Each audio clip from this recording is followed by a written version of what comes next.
Good morning, everybody. How are you doing? Can you hear me? How's my sound going? Can you hear me? Can you hear me? Let's get a quick sound check and see what we got going on. Looks like my microphone's going well, at least from my system. Hi, folks. Leanne, Etta, Christy, Camilla. Good to see everybody. Say Nerl, Leanne. Fantastic. Welcome to class. Welcome to class. I hope everybody's doing well. I'm coming to you from the beautiful El Yunque rainforest in Puerto Rico, the only national rainforest in the United States. It's an absolutely beautiful place to be. And when you climb to the top of the mountains, you can see the ocean, and it's fabulous. I want to move to Puerto Rico one day. That's where I want to be. Hi, Kennedy. Good to see you. Looks like we got 22 people here. I know, right, Eric? I think half of it is that there's sort of an independence movement on the island that doesn't trust the government and our government that sort of stymies this. So I'm not sure if it's the government not wanting Puerto Rico or Puerto Rico not being willing to commit to the government yet. So I'm not sure.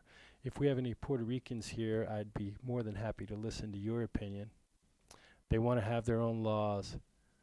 Oh, there you go. See, all it takes is just start talking, and somebody more clever than me will pop up. Thank you. Hello, good to see you. Welcome, welcome, welcome. All right, we're going to go ahead and get started on lecture today. I've got a new lecture format I want you to take a look at. What do you think about this? Would you prefer that I lecture like this, or do you like the embedded? Less taxes in Chicago. So for me, NC has plenty of force. Okay, yeah, right. Chicago's kind of a cool place too, though, Etta. You know what I mean? I'd love to be up there working at Wrigley Field, selling hot dogs and beer at the park. Cold beer here. Get your cold beer. Popcorn. Man, I would love to be in Chicago too. They want their own governance. Yeah, I'm not sure what it is. This is nice. So no tax control over where the money goes. Okay. So you folks think you would like this better than me being embedded in the lecture? I think so too, but I just want to make sure. Okay, cool. This way I'll stay out of the way. What do you think about the background color? Teal? I tried red, black, too dark, don't look good, too angry. Okay, cool. Well, I tell you what, we're going to carry on with this format. Okay, good deal.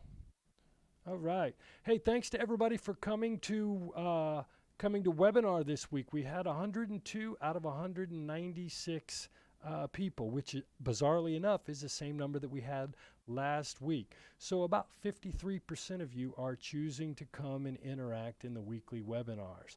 We've done all three of them. How did you folks like the webinars? Did anybody enjoy the webinars we had this week? Go ahead and type in if you did, and we'll talk about that. I enjoyed them. And I had to get on the 9 a.m. class a little bit this morning because they were kind of passive. Remember, if you do come to the webinars, I expect you to type or talk, okay? The webinars are designed for interaction between students and teachers. So if you're just going to mail it in, I'd prefer you just go ahead and do the discussion board and not come into the class. So it's all about trying to interact with you. About the treatment method, the several different things you showed us. Right. Cool. Excellent, excellent. But I had an overlapping dentist appointment. Ooh, I would rather be in class than a dentist appointment myself, too. Good. Well, I'm glad everybody came. All right, let's go ahead and get started. So what we're going to talk today is we're going to hit on those same themes that I went over in webinar this week. Modularity and connectivity as organizational principles of the brain. And then what I'm going to do after that is I'm basically going to go through pointing out pictures of and explaining the function of each of the structures in your brain. And it's going to seem like a lot of structures and you may be overwhelmed for the first exam, but we are going to keep talking about these same brain structures every chapter. So by the end of this semester, you should have a firm grasp on what 20 to 25 different areas of the brain do in order to help you be a human. Oh my goodness, Michael's with an anatomy and physiology class. Okay, well maybe you can teach me something today, Kircho. Okay? All right, so let's go ahead and get started with brain modularity. So if you'll remember, I talked about in webinar, good. Well, hopefully you have some overlap and you can help me out, Christy, you and Michael. There are specific pages to read for the homework. For the homework, no, but I'm trying to lecture on the stuff that I think is valuable. So that's a good question, Jordan. I don't try to avoid things that I know are going to be on the exam. So if it's on your homework or on the exam, chances are I've mentioned it in class and it's on these PowerPoints. My goal is not to be tricky in this class and to make it so that you have to go hunt for information. Now the thing is, when you move to UNC Chapel Hill, Duke, NC State, what they're going to do is the teachers are going to start lecturing on stuff not in the book, and they're going to expect you to read the book on your own. But since this is a freshman class, we're not going to do that. And I'm pretty much going to cover the parts of the book that I want you to know about. Does that make sense? No more reading books. Right, no more reading books, Aaron. Okay. So if you look in the top left hand of the screen over here, it's this way, you'll see that crazy cartoon head. That was the first map of the brain. A fellow named Franz Gall in 1796 thought he understood what all parts of the brain did. And he thought that your personality was controlled by the entire brain. He thought your whole brain controlled personality. And here's the crazy part. He thought if a personality trait was strong, that part of the brain would grow and it would create a bump on your head. And so he invented this pseudoscience called phrenology. And what he thought he could do was he thought he could feel your head and tell your personality from the bumps on your head. Oh, you're a crooked person. Oh, you're a very moral person. Oh, you're a very arrogant person. And the bump on your head, right? Isn't that hilarious, Leanne? And just like all preliminary maps, like the first maps of the world, this is an incredibly incorrect and wrong map, okay? Now, the only thing he got right was this idea of localization, that different parts of the brain were responsible for different functions. And as I mentioned it in webinar, don't think of your computer as one big brain that does a bunch of things, one big computer that does a bunch of tasks. Instead, think of it as a bunch of small module computers that each does its own individual task. Okay? And you know what? Some tasks are actually so complex that it even takes multiple parts of the brain to handle that task. So vision, all of us think that vision is this one unitary thing. But you know what? It turns out that even vision is broken down into different parts. So one part of your brain is responsible for seeing the lines in your world, the ones that go this way and the ones that go this way. So part of your brain is responsible for seeing lines.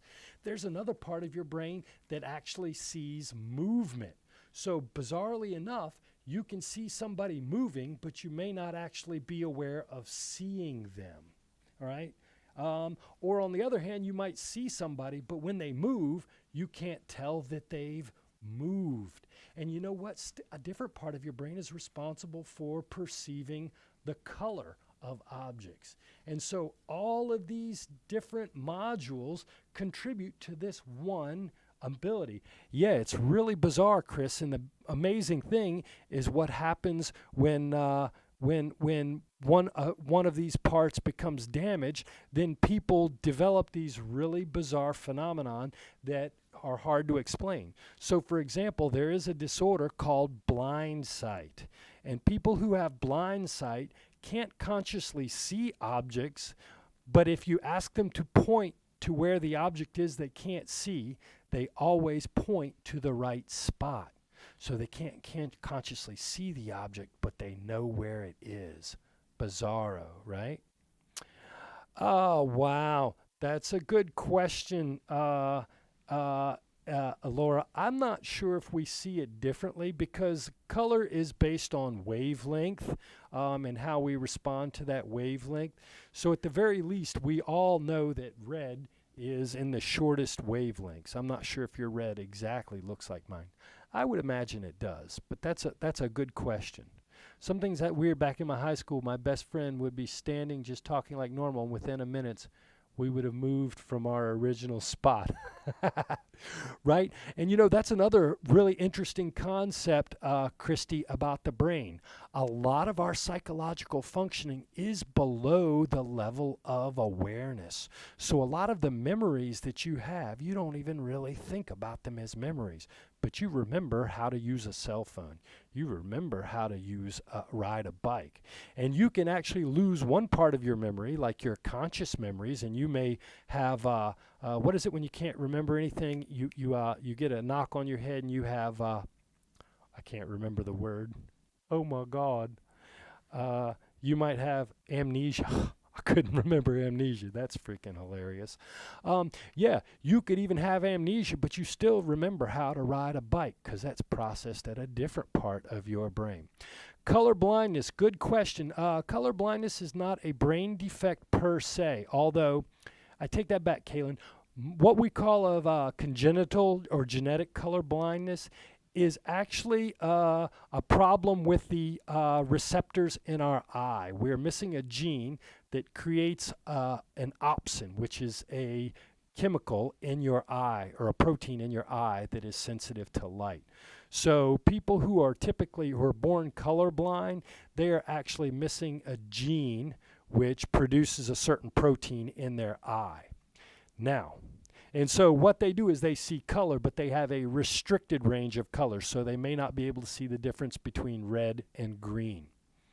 On the other hand, there is what we would call cortical color blindness, and this usually happens when you have an accident. You might get hit on your brain, and there are some people that develop, and I forget the exact name for it, but instead of having a restricted range of colors, imagine that half of your field of vision went from color to black and white, right?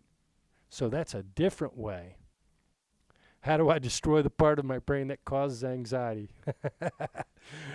We're not going to destroy it. We're going to learn to control it, Eric. We're going to learn to control that amygdala, and we'll talk about that, right? Red-green colorblind. I can't tell dark colors apart. Yeah, that's a genetic quality.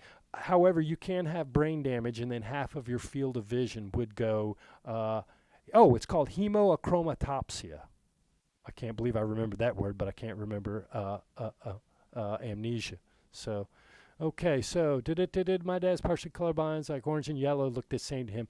Exactly. So he's missing a protein in his eye, and that's genetic. Okay, so, and if you look below right here, what we have is what's known as a Brodmann map of the cerebral cortex. Now, this is actually an accurate map of what the cerebral cortex looks like. This guy named Corbinian Brodmann went in and dissected and looked at the cellular structure of brains, and he found that in the cerebral cortex, there are 52 different areas that you can identify based on their cytoarchitecture. And each of these colors on the brain represents a different functional area of the brain that is engaged in controlling a different functional response or behavior that you have. And these are sort of the cerebral cortex modules. Now, there are different ways that we've learned about brains, and in your book they talk about how we have learned about these different areas. And so I'm going to mention a couple of these processes for you real quick, just so you understand how brain research is done. Now, a lot of really cool things have been discovered about brain modularity using the case study where people have lesions or damage to their brain. And these lesioning studies, these case studies, help us to demonstrate localized function because we correlate the loss of behavior with the brain area that gets damaged, and we can come to a general idea about what function that particular module of the brain controls. Some of the most famous ones are Paul Broca in his patient Tan. He learned that we have a motor production area in our frontal lobe that became known as Broca's area, where we produce language. People with damage to this particular part of their brain have difficulty forming words. They really struggle to say words. And in fact, Tan was nicknamed that because the only word he could say was tan. On the other hand, some of you might have seen, and if you look down here at the bottom of your screen on the bottom left, you'll see Broca's area located in blue on that cartoon cerebral cortex. And then there's a picture of a brain with damage to the Broca's area. This is not Tan's brain, as Tan died long before we really had good brain pictures, so this wouldn't have been him.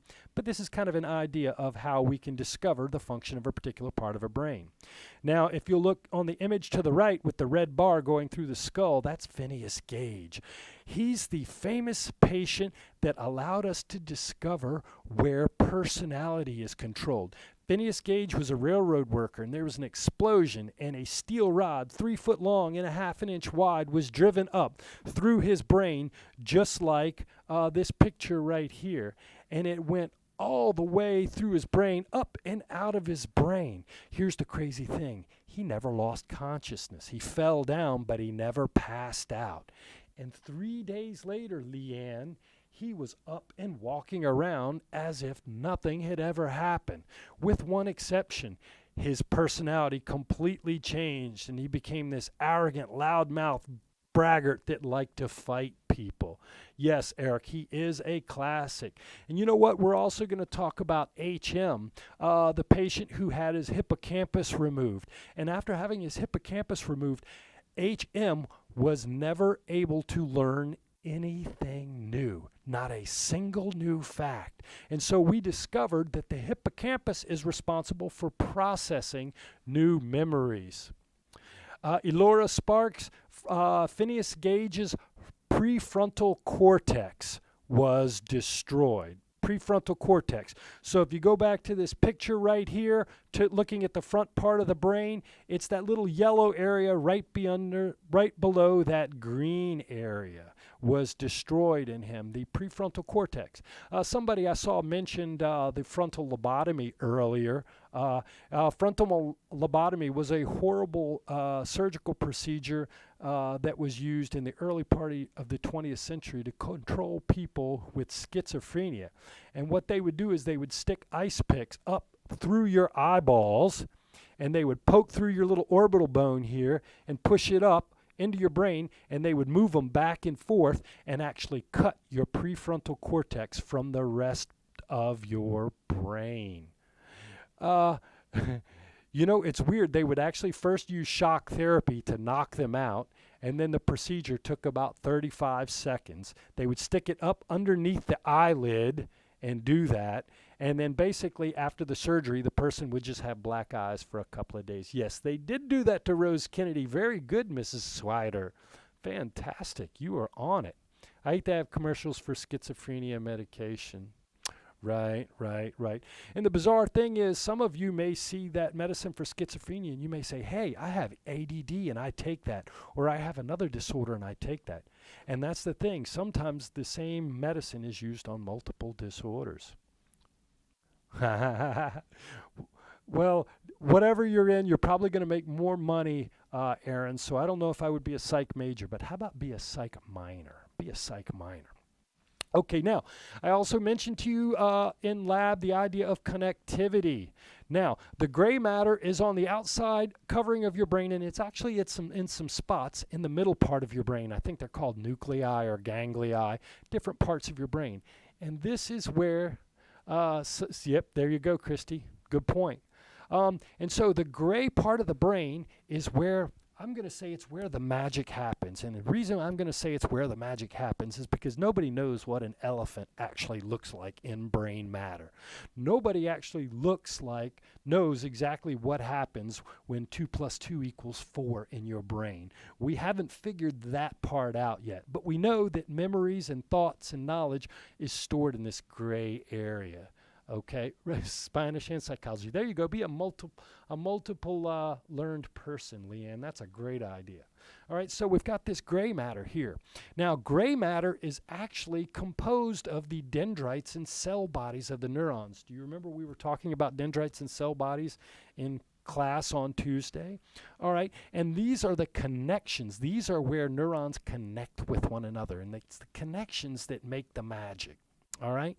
Now, inside the brain, you're going to see white matter. And the reason it's white is because it's myelinated axons covered in this white, fatty myelin tissue. Uh-oh, the lights just went out in this room.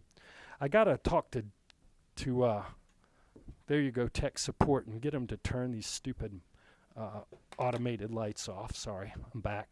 All right, and so this is the white matter, and white matter is actually composed of axons. Eric doesn't like his white matter as much as his gray matter, but your white matter is composed almost entirely of axons, and so the white matter is where the connections connect the different modules of your brain to each other, and also to your spinal column, which then connects to your body. So the white matter are the axons that connect different areas. Remember, a neuron gets stimulated at one part and it transmits a pulse of electricity all the way down to the end of the axon where it releases chemical in a different part of your body. And some axons, like the one for your sciatic nerve, can actually be as long as 3 feet long. Imagine a cell this long. I can't even put it on the screen. It's so big, right? Now, if you look at the picture on the right here, this is what's called a diffusion tensor imaging. This is an imaging method that allows us to see the axons in a brain. And look at the architecture of the connections in the brain. You'll notice that there are red connections connecting the left half of your brain to the right half of your brain. The red connection at the top is mirrored in white matter on your left. That's your corpus callosum.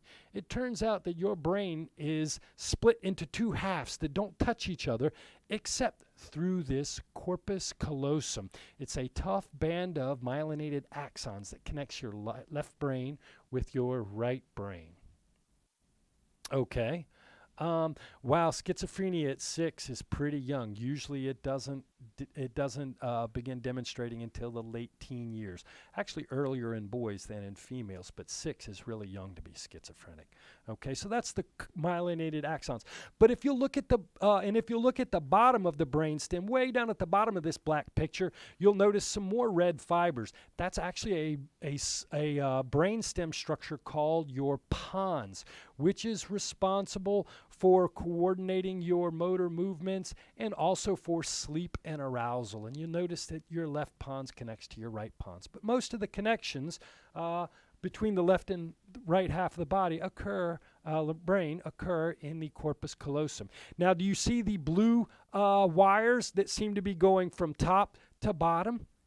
Those are motor and sensory axons that are connecting your brain to your brain stem so that you can feel your body and so that you can move your body. Michael Kirchhoff points out that they can separate your brain at the corpus callosum. Absolutely. That procedure is called a commissurotomy. Now, in the old days, the first people who did commissurotomies, that is, sliced the corpus callosum in half, they disconnected the left and the right hemisphere completely because they cut the entire corpus callosum. And that led to some very bizarre behavioral deficits that we're going to talk about in Chapter 3, Michael. Thank you for sort of previewing that. You set the stage for us. We are going to talk about that in Chapter 3, not so much in this one. But now, the reason they do commissurotomies is some people suffer from seizures so bad that medicine or nothing helps. And a commissurotomy a lot of times decreases the frequency and severity of these seizures. What they do now is they cut everything except I think it's I think they leave part of the splenum, which is the back part of the corpus callosum. They leave that intact, Michael, and you don't get those split brain behaviors that I know you know about. But it does reduce the severity and frequency of seizures. Very good point. Very, very good point to bring up. Of course, there's always an episode of Grey's Anatomy. Watch TV, you'll get educated, right? Uh, okay, so see, it is. I just wish it wasn't so fragile. We need more bone around it or something, right? And not only do we have bone around it, but your brain floats in liquid. Because if your brain sat on your skull, the bottom of your brain would actually die. The pressure would kill the neurons. So your brain is encased in a hard skull, but it also has fluid, cerebrospinal fluid. So in a sense, your brain is actually floating in your skull. How bizarro is that? Right? Okay, now, let's see, left, right. Okay, oh yeah, and the other thing I do want you to know, myelin tissue develops after birth. So you're born with all of the gray matter circuits and modules that you're ever going to need. But what develops after birth, the reason that babies are so helpless is that they don't have the myelin tissue. That grows around their brain. It starts off growing really fast during the first 2 years and starts to slow down, and your brain does not finish myelinating until 25 years of age. All right? Now, and the reason babies have such big, funky looking heads is because they've got all of these modules in their brain. They're all there. They're just not connected well. And so that's why A, babies have big, funky looking heads because they've got all their brain structures, and why they're so helpless. B, these brain structures are not connected together. Okay? All right. So, we've got a side discussion on concussions, which I think is absolutely cool. Discuss on, folks. That's what I love about this virtual media. You can have any number of realities going on right now.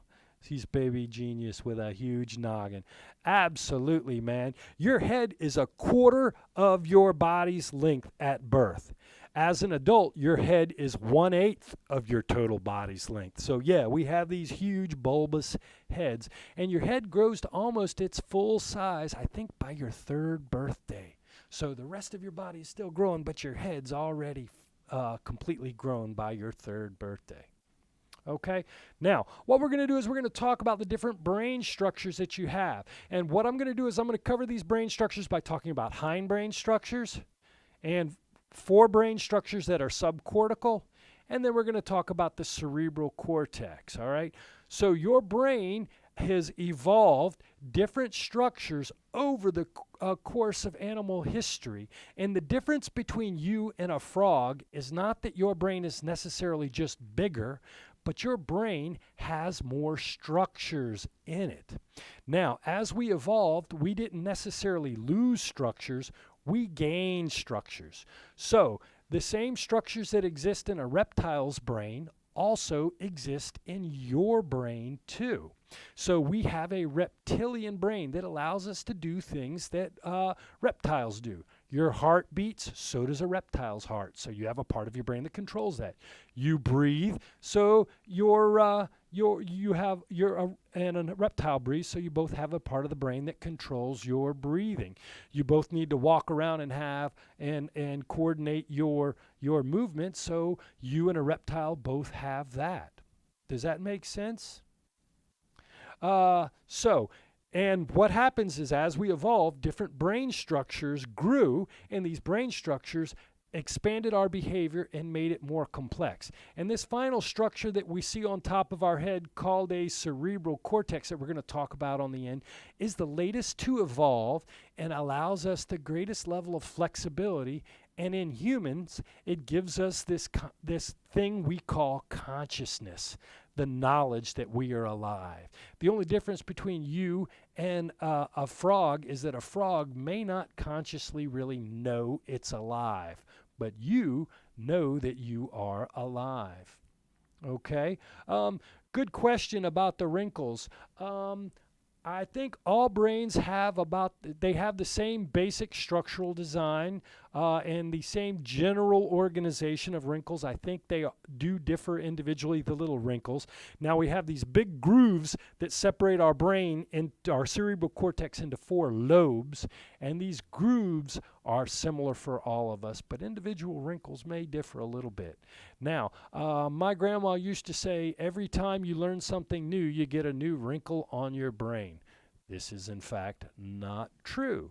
However, you will see that as people advance into older age, their wrinkles sort of get a little bit smaller, their brains get a little bit smoother, if you will, and aren't quite as wrinkled.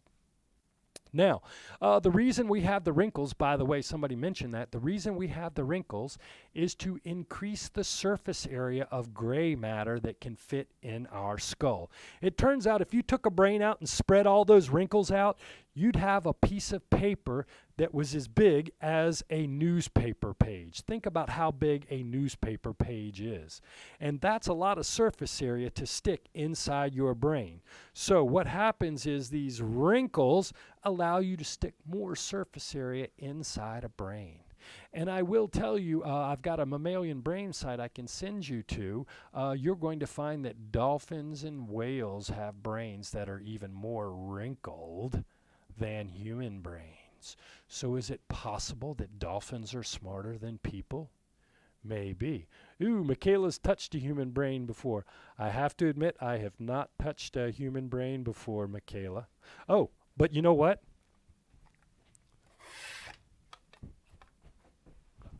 I have a fake brain that I'll touch. That's Abby Normal's brain. Anybody old enough to remember Young Frankenstein? Basically, water humans. You know what, Eric? The only thing that stopped the dolphins was lack of these, baby. Never discount the power of the opposable thumb, right?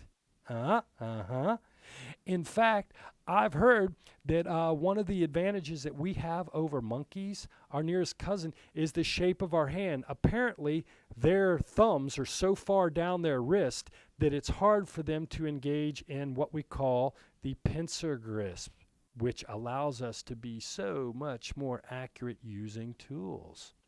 Okay. I'm glad you registered for it too. I'm having a lot of fun. So let's go back and talk about hindbrain structures. These are going to be the most primitive structures that control the most basic of biological process. Evolutionary is the oldest part of the brain, and it controls behaviors that are beneath our control, right? You never think about your heart beating or breathing, right? Unless it's beating out of your chest because you've been scared, but you don't really think about it. So what I want you to do is to be familiar with these particular brain areas, okay?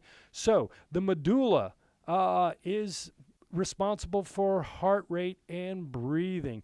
People who do too many opioids and die of an overdose, sometimes that opioid is an inhibitor and it slows down your heart to the point that it's not beating anymore, and that's what kills you. So your medulla is responsible for breathing and heart rate. Okay, your pons, right above it is a blue structure. This is responsible for sleep and arousal and also coordinating your left-right body motor coordination. Do you remember when I showed you the picture right here of the brain connectivity? The little red structure way down at the bottom on the right, the DTI image showing the white matter, that's actually your pons. It coordinates your left and right half of your body as you move medulla. Somebody always comes up with the water boy with the water boy reference. Thank you very much, Aaron. It would not have been a class without the water boy being mentioned here. Okay? Now, the cerebellum, or the little brain, is responsible for balance, motor coordination, and motor learning. If you've learned how to ride a bike, man, your cerebellum is responsible for keeping you balanced and letting you ride that bike. If you've ever had too much alcohol to drink and you lose your coordination, guess what? Alcohol depresses the activity in your cerebellum so that you're not as coordinated and as balanced. Now, it turns out that marijuana does not affect the cerebellum. So that's why you don't have that. Marijuana is going to lead to different driving problems as opposed to alcohol use. So alcohol use makes it harder for you to coordinate and stay on the road and not hit people. The marijuana is actually going to impair your ability to focus and pay attention. You're still going to be able to have all of the dexterity and agility and balance that you need. You're just not going to be paying as much attention. Okay? So that's how some psychoactive drugs are actually dangerous for driving in one way, and some are dangerous in another way. All right? And then I want to mention a midbrain structure. It's actually, I'm including it in here. It's actually considered a different structure, the substantia nigra. And this is responsible for that involuntary movements. Remember, we talked about it not functioning very well and people having Parkinson's disease, not being able to control their voluntary movements. That's the substantia nigra right here. This is where all the dopamine is in your brain is created. So I see we have a question. The corpus callosum is the red band, and if you look on the right side, it's the red band at the top that connects the two blue lines, the two blue wires. And then if you look over on the real brain, it's that white band connecting the left and right halves. So we have a connection at the top half, all right? And then we also have a connection at the bottom half of our brain. One goes through the corpus callosum and one goes through the pons. Okay? Holy cow, I'm taking too much time. Let me carry on.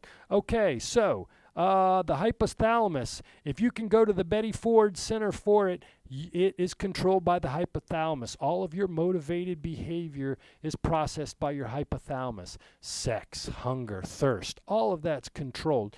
It also is responsible for your temperature control. I've heard a lot of times people who take ecstasy experience swings of temperature. You can get real hot. You can actually overheat. I think what it does is it messes up the homeostasis of your hypothalamus. Okay? What part of the brain affects autism? You know what? That's a great question. Nobody is exactly sure, although there are structures that allow you to perceive emotional responses, see emotional content in people's faces. So not only do you hear my words, but you're looking at my face, right? And if I'm smiling, you know I'm happy. It turns out that the left part of your brain is responsible for perceiving the words, and the right half of your brain is responsible for perceiving the nonverbals. And people with autism are going to have difficulty perceiving the nonverbals. Their emotional functioning isn't going to work as well. It's a lot of structures with autism for sure. Okay.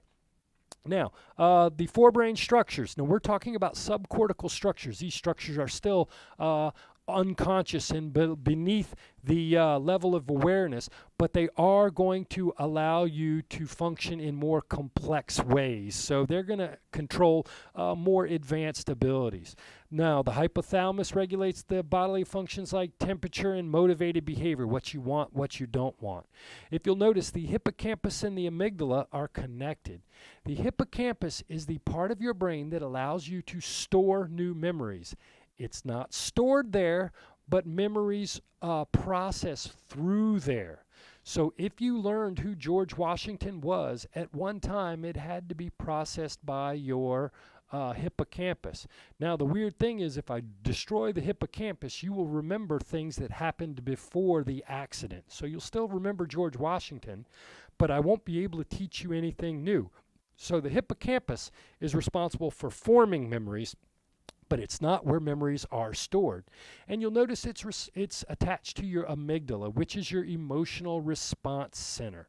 Now, your emotional response center, when something scares you or makes you happy or horny, your amygdala fires up. When you are anxious, Eric or Kircho, I forget who asked that earlier, it's your amygdala that is overworking. People who are anxious or uptight or neurotic have overworking amygdalas. Hey, Chris. You know what, Chris? I will show you some strategies to improve the hippocampus functioning. The hippocampus isn't broke, we just have user error. So I'm going to educate you on how to use your hippocampus in Chapter 7. I promise. Okay? Now, the amygdala is attached to the hippocampus. Do you know why the amygdala is attached to the hippocampus? Think about it. Emotions help you mark what is important to remember. Memory developed long before we had school. Memory was actually developed so that you'll know that you shouldn't eat those beans or berries because they'll make you sick, or that animal ate your cousin Fred and you don't want it to eat you. So things that have an emotional content are more likely to be processed by the hippocampus. Emotions do influence your behaviors, but emotions influence your memories, Leanne. It tells you what you're going to remember or not remember. Right? Does anybody remember what color shirt I was wearing on Tuesday? You looked at me for 45 minutes. Does anybody remember? Of course you don't, because it had no emotional content for you. It wasn't important. You know what? If I had lectured with a... Oh, crap, Chris. Yes, you're right. The lucky guess. Lucky guess. Here's the thing. If I had lectured holding a gun, I guarantee you all of you remembered that, because you would have said, holy shit, he's got a gun, right? Yeah, good guess, Chris. I think I was wearing my favorite blue shirt. I could be wrong. I don't even remember it, right? But if I'm holding a gun, so your amygdala and your hippocampus work together to help you know what it is you should remember. Okay? Now, your thalamus, we talked about that. That's a sensory gateway. If you're going to consciously hear something, see something, feel something, or taste something, it has to go through your thalamus. Okay? All right, finally. And then we're going to talk briefly about the cerebral cortex. And this is where a lot of our lesioning studies have paid off in big dividends, where we've learned about how the cerebral cortex works. This is the most advanced part of the brain. It is the latest to evolve, only in your mammals and in your humans, and it's most evolved and biggest and most wrinkled in us apes, porpoises, and humans. Okay, now it's the seat of conscious behavior. If you're consciously aware of seeing something, consciously hearing something, consciously thinking something, it's being processed in this cerebral cortex. Quick a little bit of talking. Actually, I'll leave the hat on, and I'll use my brain here. Your brain has a left half and a right half, a left hemisphere and a right hemisphere. So it is actually divided into halves. And then it actually has 4 parts. You have a lobe down here called the temporal lobe. You have a lobe up here called the frontal lobe. You've got a lobe back here called your parietal lobe. And then you've got a lobe back here that's divided on the inside called your occipital lobe. So each hemisphere is further divided into 4 parts: temporal, frontal, parietal, and occipital lobe. Okay? And these are actually divided because they have really big fissures that actually divide them. It looks like 4 pieces of chewing gum stuck together. Think of 4 pieces of chewing gum stuck together: frontal, temporal, parietal, and occipital lobe. And they each have functional general functions and areas in them that specifically do things. All right? So let's go over them really quick. The frontal lobe. The frontal lobe is in the first part of the brain. It's the part of the brain, the cerebral cortex, that developed even the last. The cerebral cortex developed latest, and the part of the cerebral cortex that is biggest in us humans and porpoises is this frontal lobe right here. This is responsible for attention, impulse control, paying attention. If you're having ADHD problems, you have medicine that activates your frontal lobe so that you can pay attention. That's what the prefrontal cortex is for. Now, you have a couple of structures in it. You have Broca's area, which is a spot right here. Damage to that will make it very hard for you to actually form words. Yes, that's exactly what amphetamines like Adderall does. Bizarrely enough, you take amphetamines to slow you down so you can pay attention. The Adderall speeds up the part of your brain that slows you down. What, Chris? You're like, that's the craziest thing I've ever heard. Yes, it is. All right, so you got Broca's area, which is maybe next week, if you ask me, I'll show you a short video of Broca's area. And then you have this strip called the motor cortex. I talked about that in webinar last night. It's a part that controls each of your body parts. Here's a crazy thing. If you lose a body part, that part of the brain won't just do nothing. It won't retire and say, I don't have anything else to do. It will actually start feeling or moving a different part of the brain. Crazy, terrible experiment that they did with animals. I'm not sure. That's a good question. Is there any good question? Is there any damage to the brain that improves function? You know, sometimes damage to the brain can cause, through neuroplasticity, can cause you to develop other abilities to compensate for that brain. That's a good question. It is cool how the brain adapts. But check it out. They did this study with monkeys. Capuchin monkeys. They took them out and they mapped where on their brain each one of their fingers was controlled. So they had the monkey move this finger and they mapped it. This finger, they mapped it. This finger, they mapped it. This finger, they mapped it. And each of these fingers had a different spot on the brain. And then they clipped off a monkey's finger. Clipped that monkey's finger off. And you know what? 15 minutes later, that part of the brain started controlling the finger right beside it. That's how quickly the change occurred. I know it's horrible. Some people don't like psychologists at all. Poor monkey, I know. It's all in the name of science, man. Okay, so that's the frontal lobe. Remember, prefrontal cortex for paying attention, Broca's area for language, and your motor cortex moves your body. I know, right? It is kind of awesome and gross in a way. Now, beside that is this thing called the temporal lobe. I like to think of the temporal lobe as right beside your ear. So your auditory cortex is in your temporal lobe. This is where you hear things. And you know what? When you hear things, you hear rumors and knowledge and all kinds of stuff. So all of your memories are contained pretty much in your temporal lobe. Excuse me, I take that back, your conscious memories. It turns out that riding a bike is actually stored in your cerebellum. But if you know who George Washington, Patrick Henry was, and if you know that 2 times 2 equals 4, that information is stored in your temporal lobe. So when you lose your hand or leg, you can still feel the pain. Absolutely. My dad has temporal lobe, he lost his left leg, and he has phantom limb pain.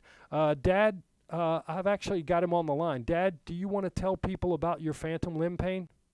Hi, my name is Bob. I'm missing a left leg. I'm looking for a guy that's missing a right leg. I'd like to buy some expensive shoes, size 11, 10 and a half, 11. If somebody could split the price with me, that way we could get a good-looking shoe for half price. No, Dad, no. Oh, my God. He didn't help out a bit. He is looking for somebody to share on a pair of shoes, so if you know anybody, you can help him out, okay? All right, so now there is this one crazy part of the fusiform gyrus, part of the temporal lobe called, I'm sorry, I had to put him in there. He's kind of a hilarious fellow, man. He calls it, when my kids were little, he called his bionic leg, he called it his magic leg. I got a magic leg, fellas. And sometimes when we go out to restaurants, he'll take his leg and rotate it up and put it on his shoulder to freak out the waitress or the waiter. He's a total nut job. Okay, so there's actually a special part in your temporal lobe called the fusiform gyrus. And this is the place where all the faces you've ever seen are stored. You ever notice how you forget people's names, but you never forget a face?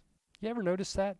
That's because you have evolved a place in your brain to remember faces. So you'll know who your friends are, who your mom is, and who your enemies are. It turns out there's a disorder called prosopagnosia, or face blindness. Some people have damage to this part of the brain, and they can't recognize their family members or friends or famous people that they've seen. Could you imagine not being able to recognize your mom by the way she looks? Now, they can recognize by the voice, but they can't recognize visually. And if you want, maybe next week I'll even show you some video of a lady who is face blind, some crazy video. Now, let's move back to the parietal lobe. If you can feel your body, you have a sensory cortex, a somatosensory cortex, because it's responsible for feeling your body.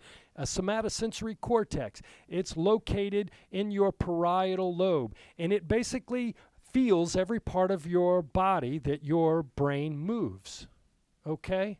So, just like you have a motor cortex, you have right behind it in your parietal lobe a sensory cortex.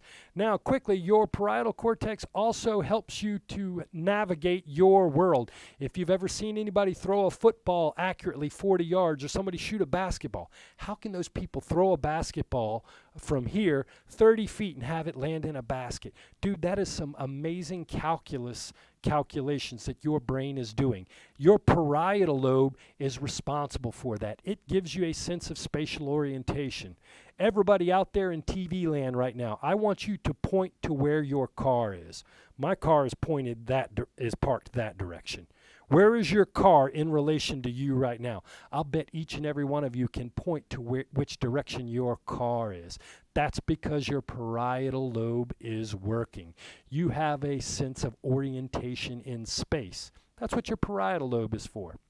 And then finally, the last thing I want to talk to you is the back part of your brain, and it's an easy way to think of it. Your eyes are in your front, so the processing is in the back, is your primary visual cortex. And that's where preliminary visual information is processed. Now, you still don't know if it's your grandma until that information goes to your temporal lobe, because your visual cortex is connected to your fusiform gyrus.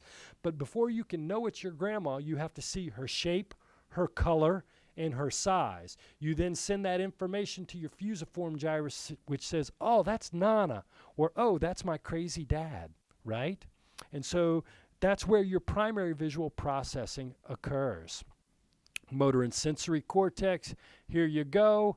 And really, that's all I wanted to take. Holy cow, I did not mean to spend 50 minutes today. Folks, I hope I did not waste your time. Did everybody enjoy today's lecture? Just remember, the brain is not one machine, but many small machines that work together to engage in lots of small tasks that put together make you a complex and fluid kind of human. And your myelinated axons connect each of these modules.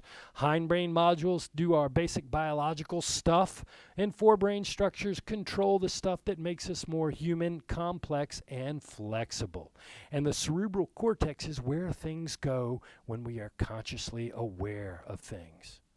Well, look, I had an absolutely great time today. It was cool talking to you folks from here in fancy Puerto Rico, or maybe in Fuquay Varina, North Carolina. But it was an absolute pleasure to talk to you, and I can't wait to see you next Tuesday in class.